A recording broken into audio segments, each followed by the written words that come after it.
150 सीटें आएंगी बीजेपी की, और उद्धव ठाकरे तो एक कदम आगे जाके कह रहे हैं 45 ही आएंगी। क्या जवाब देंगे उनको?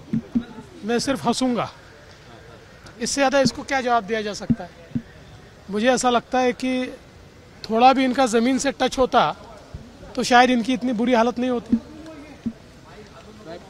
उत्तम जानकर आज सकाळी परत साहेबांना भेटून गेले, परवा तुम्हाला भेटले होते, चॉपरने आले, नेमकं त्यांचं त्यावेळी समाधान झालं नव्हतं का? हे आता तेच सांगू शकतील, कारण ते माझ्याशी काय बोलून गेले हे काही मी सांगणं योग्य नाही। त्यामुळे तुम्ही त्यांनाच विचारू शकता। हो, तुम्ही त्यांनाच विचारू शकता। पण माड्याची लढाई आता आणखीनच अवघड झाली असं स्वतः चंद्रकांत दादा देखील आज कुठेतरी म्हटले। नाही नाही, बिलकुल काही माढ्याची लढाई अवघड वगैरे नाही। माढ्याची लढाई ही भारतीय जनता पार्टी निश्चितपणे जिंकेल, निश्चितपणे। चंद्रकांत दादा आज बोलताना एक विषय त्यांनी मांडलाय की मविया सरकारच्या काळामध्ये देवेंद्रजींना कधी पण अटक होऊ शकत होती, आम्ही कुठल्या परिस्थितीत दिवस काढलेत तुम्हाला माहिती नाही, असं काय खरोखर काय गंभीर घडत होतं? नाही, हे मी सांगितलंच आहे। कशा प्रकारचं कटकारस्थान त्यावेळेस होत होतं, त्यांना सापडत काही नव्हतं। प्रयत्न खूप केले, खोट्या केसेस तयार करायचा प्रयत्न केला, अनेक गोष्टी केल्या। आता त्या संदर्भात कधीतरी अजून सविस्तर बोलू। उद्या मोठं शक्ती प्रदर्शन करत तुम्ही अर्ज दाखल करताय, कशा पद्धतीने रिस्पॉन्स मिळतो वेगवेगळ्या ठिकाणी? उद्या खरं म्हणजे बारामतीची देशाचं लक्ष लागलेली निवडणूक।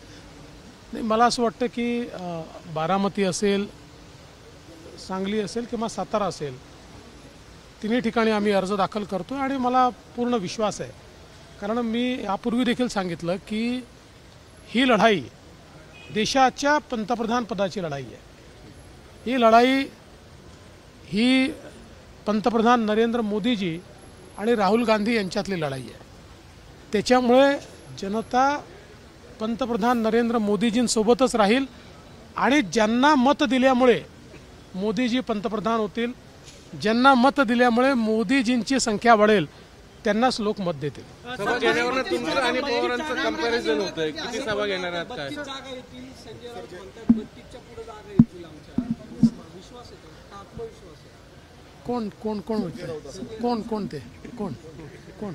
रणजित सिंग यादव यांनी घटना बदलण्याचं पुन्हा एकदा 405 साठी विधान केलेलं आहे। रणजित सिंग यादव भाजपच्या 412 घोषणा। मला माहित नाही कोण काय बोलताय, मला माहित नाही कोण काय बोलताय। या देशाचा विश्वास हा प्रधानमंत्री नरेंद्र मोदीजींवर आहे आणि मोदीजींनी अतिशय स्पष्टपणे सांगितलेलं आहे की मला कुठल्याही गीता, बायबल, कुराणपेक्षा देखील देशाची राज्यघटना महत्त्वाची आहे।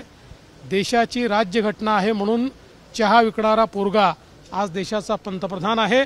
आणि कुठली निवडणूक आली की काँग्रेसचे लोक आणि इंडिया आघाडीचे लोक एकच त्या ठिकाणी अशा प्रकारचा घोषा लावतात, हे घटना बदलणार। 10 वर्ष पूर्ण बहुमत मोदीजींकडे होतं, त्यांनी घटनेचं संरक्षण केलं आणि जोपर्यंत भारतीय जनता पार्टी आहे घटनेला कोणाला हात लावू देणार नाही। एबीपी माझा, उघडा डोळे बघा नीट।